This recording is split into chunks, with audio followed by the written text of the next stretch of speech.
मधुबन के बाबा मुरली वाले, आपका क्या कहना,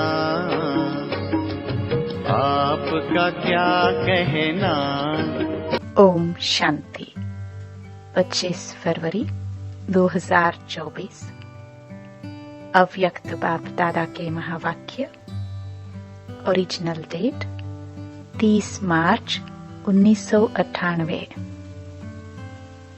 सर्व प्राप्तियों की स्मृति इमर्ज कर अचल स्थिति का अनुभव करो और जीवन मुक्त बनो। आज भाग्य विधाता बाप अपने विश्व में सर्वश्रेष्ठ भाग्यवान बच्चों को देख रहे हैं। हर बच्चे के भाग्य की महिमा स्वयं भगवान गा रहे हैं। बाप की महिमा तो आत्माएं गाती हैं, लेकिन आप बच्चों की महिमा स्वयं बाप करते हैं। ऐसे कभी स्वप्न में भी सोचा कि हमारा इतना श्रेष्ठ भाग्य बना हुआ है, लेकिन बना हुआ था, बन गया। दुनिया के लोग कहते हैं भगवान ने हमको रचा, लेकिन न भगवान का पता है न रचना का पता है। आप हर एक भाग्यवान बच्चा अनुभव और फख्र से कहते हो कि हम शिववंशी ब्रह्मा कुमार कुमारियां हैं। हमको मालूम है कि हमें बाप दादा ने कैसे रचा। चाहे छोटा बच्चा है, चाहे बुजुर्ग पांडव है, शक्तियां हैं, किसी से भी पूछेंगे आपका बाप कौन है तो क्या कहेंगे? फलक से कहेंगे ना कि हमको शिव बाप ने ब्रह्मा बाप द्वारा रचा, इसलिए हम भगवान के बच्चे हैं। भगवान से डायरेक्ट मिलते हैं। न सिर्फ परम आत्मा व भगवान हमारा बाप है, लेकिन वह बाप भी है, शिक्षक भी है और सतगुरु भी है। सबको यह नशा है। ताली बजाई, एक हाथ की ताली बजाना। अभी यह भी एक्सरसाइज बुजुर्गों को सिखानी पड़ेगी। बच्चों को खुश देख बाप दादा भी खुशी में झूलते हैं और सदा कहते, वाह मेरे हर एक श्रेष्ठ भाग्यवान विशेष आत्माएं। बाप के रूप में परमात्म पालना का अनुभव कर रहे हो। यह परमात्म पालना सारे कल्प में, सिर्फ इस ब्राह्मण जन्म में आप बच्चों को प्राप्त होती है। जिस परमात्म पालना में आत्मा को सर्व प्राप्ति स्वरूप का अनुभव होता है। परमात्म प्यार सर्व संबंधों का अनुभव कराता है। परमात्म प्यार अपने देह भान को भी भुला देता, साथ साथ अनेक स्वार्थ के प्यार को भी भुला देता है। ऐसे परमात्म प्यार, परमात्म पालना के अंदर पलने वाली भाग्यवान आत्माएं हो। कितना आप आत्माओं का भाग्य है जो स्वयं बाप अपने वतन को छोड़ आप गॉडली स्टूडेंट्स को पढ़ाने आते हैं। ऐसा कोई टीचर देखा जो रोज सवेरे सवेरे दूर देश से पढ़ाने के लिए आवे? ऐसा टीचर कभी देखा? लेकिन आप बच्चों के लिए रोज बाप शिक्षक बन आपके पास पढ़ाने आते हैं और कितना सहज पढ़ाते हैं। 2 शब्दों की पढ़ाई है, आप और बाप। इन्हीं 2 शब्दों में चक्कर कहो, ड्रामा कहो, कल्प वृक्ष कहो, सारी नॉलेज समाई हुई है। और पढ़ाई में तो कितना दिमाग पर बोझ पड़ता है और बाप की पढ़ाई से दिमाग हल्का बन जाता है। हल्के की निशानी है ऊंचा उड़ना। हल्की चीज स्वतः ही ऊंची होती है। तो इस पढ़ाई से मन बुद्धि उड़ती कला का अनुभव करती है, तो दिमाग हल्का हुआ ना। तीनों लोगों की नॉलेज मिल जाती है। तो ऐसी पढ़ाई सारे कल्प में कोई ने पढ़ी है।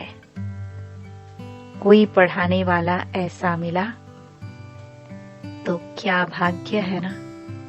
फिर सद्गुरु द्वारा श्रीमत ऐसी मिलती है जो सदा के लिए क्या करूं, कैसे चलूं, ऐसे करूं या नहीं करूं, क्या होगा, ये सब क्वेश्चन समाप्त हो जाते हैं। क्या करूं, कैसे करूं, ऐसे करूं या वैसे करूं, इन सब क्वेश्चंस का एक शब्द में जवाब है फॉलो फादर। साकार कर्म में ब्रह्मा बाप को फॉलो करो। निराकारी स्थिति में अशरीरी बनने में शिव बाप को फॉलो करो। दोनों बाप और दादा को फॉलो करना अर्थात क्वेश्चन मार्क समाप्त होना व श्रीमत पर चलना। यह मुश्किल है। पूछने की आवश्यकता पड़ती है क्या? कॉपी करना है, अपना दिमाग नहीं चलाना है। बाप समान बनना अर्थात फॉलो फादर करना। मुश्किल है या सहज है? सहज है ना। 30 साल वाले हाथ उठाओ। अच्छा, 30 साल में मुश्किल लगा या सहज है? अभी देखो, 30 साल वालों को भी सहज लगा, तो आप जो पीछे पीछे आए उन्हों के लिए मुश्किल है या सहज है? सहज है ना। गर्मी के कारण सभी के हाथों में रंग बिरंगी पंखे हैं जो हिला रहे हैं। अच्छा है। पंखों की रिमझिम भी अच्छी लग रही है। सीन अच्छी है। नवीनता होनी चाहिए ना। तो इस ग्रुप की यह भी नवीनता है। यह भी टीवी में आ गया। अच्छा है। सभी भाग भाग कर पहुंच गए हैं। बाप दादा भी स्नेह की मुबारक देते हैं। देखो, और जो भी हद के गुरु होते हैं कितने वरदान देते हैं, 1 या 10, ज्यादा नहीं देते। लेकिन आपको सद्गुरु द्वारा रोज वरदान मिलता है। ऐसा गुरु कब देखा? नहीं देखा ना। आप लोगों ने ही देखा, लेकिन कल्प कल्प देखा। तो सदा अपने भाग्य की प्राप्तियों को सामने रखो। सिर्फ बुद्धि में मर्ज नहीं रखो, इमर्ज करो। मर्ज रखने के संस्कार को बदलकर इमर्ज करो। अपनी प्राप्तियों की लिस्ट सदा बुद्धि में इमर्ज रखो। जब प्राप्तियों की लिस्ट इमर्ज होगी तो किसी भी प्रकार का विघ्न वार नहीं करेगा। वह मर्ज हो जाएगा और प्राप्तियां इमर्ज रूप में रहेंगी। बाप दादा जब सुनते हैं कि आज किसी भी कारण से कोई बच्चे मेहनत करते हैं, युद्ध करते हैं, योग लगाने चाहते लेकिन लगता नहीं है, सोल कॉन्शियस के बदले बॉडी कॉन्शियस में आ जाते हैं, तो बाप दादा को अच्छा नहीं लगता है। कारण क्या? अपने भाग्य की प्राप्तियां इमर्ज नहीं रहती, मर्ज रहती हैं। फिर जब कोई याद दिलाता है तो सोचने लगते हैं होना तो ऐसा चाहिए। इसलिए बहुत सहज पुरुषार्थ है, प्राप्तियों को इमर्ज रखो। जब से ब्राह्मण बने तब से अपने भाग्य को स्मृति में रखो। हलचल में नहीं आओ, अचल बनो, क्योंकि यहाँ आभू में यादगार क्या है? अचल घर है या हलचल घर है? अचल घर है ना। यह किसका यादगार है? आपका यादगार है ना। तो जब भी कोई सूक्ष्म पुरुषार्थ का मार्ग मुश्किल लगे, बुद्धि ज्यादा हलचल में हो, तो अपने यादगार को स्मृति में लाओ। कई बार बच्चे ज्ञान की पॉइंट बोलते भी हैं कि मैं आत्मा हूँ, ड्रामा है, यह तो विघ्न है, यह तो साइड सीन है, बोलते भी रहते, लेकिन हिलते भी रहते, हिलते हिलते बोलते रहते। जब ऐसी बुद्धि बन जाए तो अचल नहीं हो सके, तो मधुबन का अचल घर याद रखो। यह तो स्थूल चीज है ना, सूक्ष्म तो नहीं है, आंखों से देखने की चीज है। मेरा यादगार अचल घर है, हलचल घर नहीं है, क्योंकि बाप दादा इस वर्ष को सर्व बच्चों के प्रति मुक्ति वर्ष मनाना चाहते हैं। ऐसा नहीं हो हाथ उठवाए तो कोई का उठे, कोई का नहीं उठे। नहीं, सभी खुशी खुशी से हाथ की ताली बजावे। सभी बजाने लगे। चलो अभी बजा दी तो ठीक है, लेकिन ऐसे ही बाप दादा इस वर्ष के समाप्ति में इतनी जोर से ताली बजाते देखे। अभी तो बजाई अच्छा है, लेकिन तब भी बजाना। बजाएंगे? देखो, हाथ की ताली बजा के तो खुश कर दिया, लेकिन बाप दादा नए वर्ष में जो अपना 18 जनवरी विशेष ब्रह्मा बाप के शरीर से मुक्त होने का दिन है, तो 18 जनवरी में बाप दादा फिर हाथ उठवाएगा कि मुक्ति वर्ष मनाया या सिर्फ सोचा। मनाना है, मनाना है, सोचते तो नहीं रह गए। स्वरूप में लाया, वह सोचते सोचते लास्ट में भी सोचते रहेंगे। यह रिजल्ट बाप दादा देखने चाहते हैं। दिखाएंगे? अच्छा, याद रहेगा ना।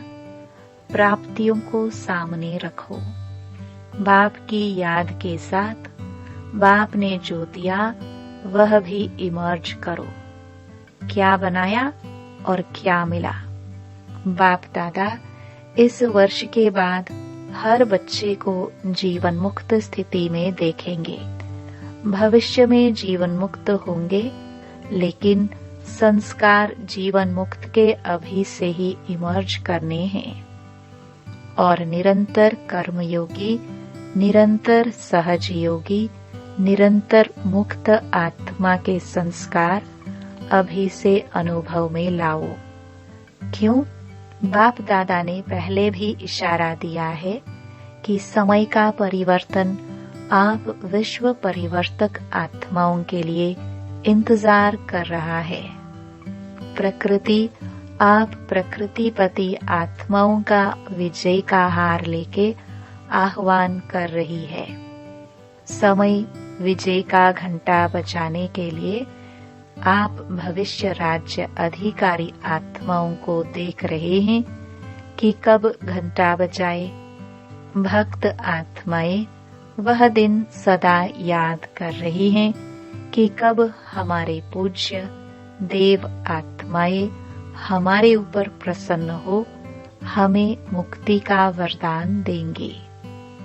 दुखी आत्माएं पुकार रही हैं कि कब दुख हरता सुख करता आत्माएं प्रत्यक्ष होंगी।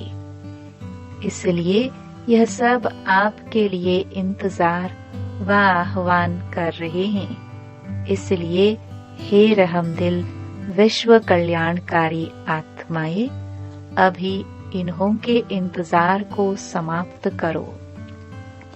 आपके लिए सब रुके हैं।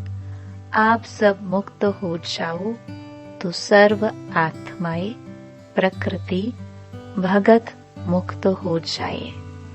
तो मुक्त बनो, मुक्ति का दान देने वाले मास्टर दाता बनो। अभी विश्व परिवर्तन की जिम्मेवारी के ताजधारी आत्माएं बनो। जिम्मेवार होना, बाप के साथ मददगार हो। क्या आपको रहम नहीं आता? दिल में दुख के विलाप महसूस नहीं होते? हे विश्व परिवर्तक आत्माएं, अभी अपनी जिम्मेवारी की ताजपोशी मनाओ। बाप दादा ने पहले भी कहा, 100 हिमालय जितने बड़े ते बड़े विघ्न भी आ जाए तो भी हटेंगे नहीं, हार नहीं खाएंगे, ताजपोशी मुक्त वर्ष अवश्य मनाएंगे। बाप दादा रोज चार्ट देखेगा। ऐसे नहीं यहाँ से जाओ तो ट्रेन में ही कहो, पता नहीं क्या हो गया। घर में गए तो बगुले और हंस की लड़ाई लग गई। ऐसे नहीं कहना यह हो गया, यह हो गया, ये नहीं सुनेंगे। आपके पत्र वेस्ट पेपर बॉक्स में डालेंगे, सुनेंगे नहीं। दृढ़ संकल्प करो, होना ही है। जहाँ दृढ़ता है वहाँ सफलता नहीं हो, असंभव है। तो सभी दृढ़ संकल्प वाले हैं ना? टीचर्स हाथ उठाओ। टीचर्स बहुत हैं। सारे सेंटर्स खाली करके आए हैं क्या? देखो, एक खुशखबरी सुनाते हैं। बाप दादा ने देखा, अभी देखा है, सुना है कि सर्व मधुबन वालों ने अपने परिवर्तन का लक्ष्य बहुत अच्छा रखा है। लक्षण तो देखेंगे, लेकिन लक्ष्य बहुत अच्छा रखा है। अपने में अंतर जो आया है वह भी लिखा है, लेकिन बाप दादा को खुशी है, अंतर आना शुरू हुआ, आगे होता रहेगा। लेकिन सभी ने अपने दृढ़ संकल्प का उमंग उत्साह अच्छा दिखाया है। अभी कागज में है, लेकिन कागज में भी पहला कदम तो है। तो बाप दादा को खुशी हुई। क्यों? सारे वर्ल्ड के लिए हे अर्जुन मधुबन निवासी है। निमित्त मधुबन निवासी हैं। सेकंड नंबर देश विदेश की निमित्त सेवाधारी टीचर्स हैं और सर्व सहयोगी साथी सारा परिवार ब्राह्मण आत्माएं हैं। तो मधुबन का नक्शा बाप दादा देखेंगे कि बिल्कुल बदला हुआ दिखाई दे। मधुबन वाले तो कम आए होंगे, कईयों ने तो लिखा ही नहीं है। आगे बैठने वालों ने कम लिखा है, बहुत बिजी रहे हैं। लेकिन जब काम मिलता है तो लिखने में भी मार्क्स जमा होती है। अगर नहीं लिखा तो मार्क्स एक्स्ट्रा कम हो गई, नुकसान कर दिया। जो भी डायरेक्शन मिलते हैं डायरेक्ट बाप द्वारा मिलते हैं, चाहे निमित्त आत्माएं दादियों द्वारा मिलते हैं, उसको रिगार्ड देना अति आवश्यक है। इसमें न बहाना देना, न अलबेलापन करना। आगे के लिए बाप दादा बता देता है कि मार्क्स जमा नहीं हुई, इसलिए इसको महत्व देना, अर्थात महान बनना। हल्की बात नहीं करो। बच्चे बड़े चतुर हैं, कहेंगे बाप दादा तो जानते ही है ना। जानते तो हैं, लेकिन कहा क्यों? जानते हुए कहा ना। तो ऐसे छुड़ाना नहीं चाहिए। बहुत ऐसे कार्य है छोटे छोटे जिसको हांजी करने में एक्स्ट्रा मार्क्स जमा होती है। कई ऐसे स्टूडेंट्स हैं जो किसी भी पास्ट के संस्कार के वश बहुत अच्छे उमंग उत्साह में बढ़ते हैं, लेकिन कोई न कोई सुनहरी धागा, बहुत महीन धागा उनको आगे बढ़ने नहीं देता। वह समझते भी हैं कि यह महीन धागा रहा हुआ है, लेकिन ही कहेंगे। लेकिन ऐसे भी पुरुषार्थी हैं जो छोटी छोटी कॉमन बातों में हाँ जी करने से मार्क्स ले लेते हैं, और हो सकता है कि वह थोड़ी थोड़ी मार्क्स इकट्ठी होते हुए वह आगे भी निकल सकते हैं। ऐसे भी बाप दादा के पास एग्जाम्पल के रूप में हैं। इसलिए सहज तरीका है, छोटी छोटी हाँ जी करने में मार्क्स जमा करते जाओ। कट नहीं करो, जमा करो। बाकी बाप दादा ने देखा मेजॉरिटी ने अपना उमंग उत्साह अच्छा दिखाया है, इसलिए दृढ़ संकल्प के लिए विशेष उन मधुबन निवासी बच्चों को बाप दादा हाँ जी करने की मुबारक देते हैं। याद प्यार भी दे रहे हैं, लाख लाख गुणा याद प्यार दे रहे हैं। क्यों? मधुबन है बाप दादा के स्वरूप को प्रत्यक्ष करने का शीश महल।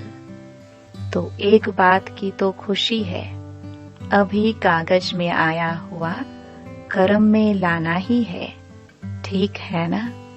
अच्छा, मुबारक हो। अभी अगर आप सभी को अचानक डायरेक्शन मिले कि अभी अभी अशरीरी बन जाओ, तो बन सकते हो कि हलचल होगी। क्यों? लास्ट समय का यही अभ्यास पास विद ऑनर बनाएगा। तो सभी बाप दादा भी कहते हैं, 1 सेकंड में सब बातों को किनारे कर अशरीरी भव। ड्रिल। अच्छा, चारों ओर के अति श्रेष्ठ भाग्यवान परमात्म पालना के अधिकारी आत्माएं, परमात्म पढ़ाई के अधिकारी, परमात्म सतगुरु के वरदानों के अधिकारी, सदा दृढ़ता द्वारा सफलता के अधिकारी, सदा अखंड योगी, अचल योगी, सदा विश्व परिवर्तन की जिम्मेवारी के ताजधारी, सदा सर्व प्राप्तियों को इमर्ज रूप में अनुभव करने वाले, ऐसे विशेष आत्माओं को बाप दादा का याद प्यार और नमस्ते। अभी मुक्ति वर्ष में नंबर 1 मधुबन निवासी। ठीक है? हो सकता है या मुश्किल है? हाँ जी, फिर भी बाप दादा मधुबन वालों को भी गोल्डन बैज देगा। मधुबन वालों को बैज देना है और सभी को दिया है। मधुबन वालों को मुक्त वर्ष की प्राइज देंगे। अच्छा बैज देंगे आपको। अच्छा। वरदान।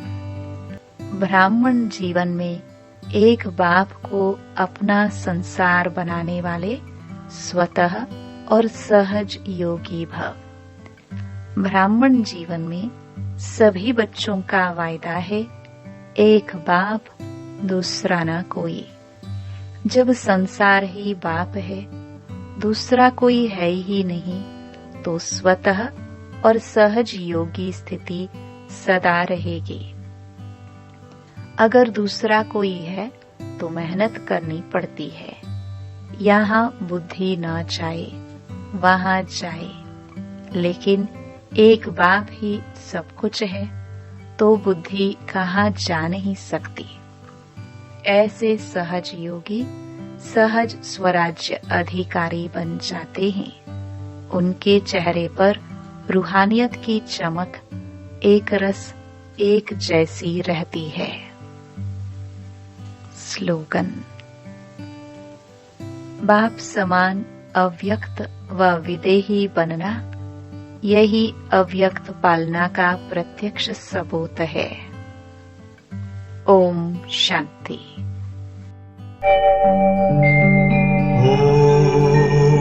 शाम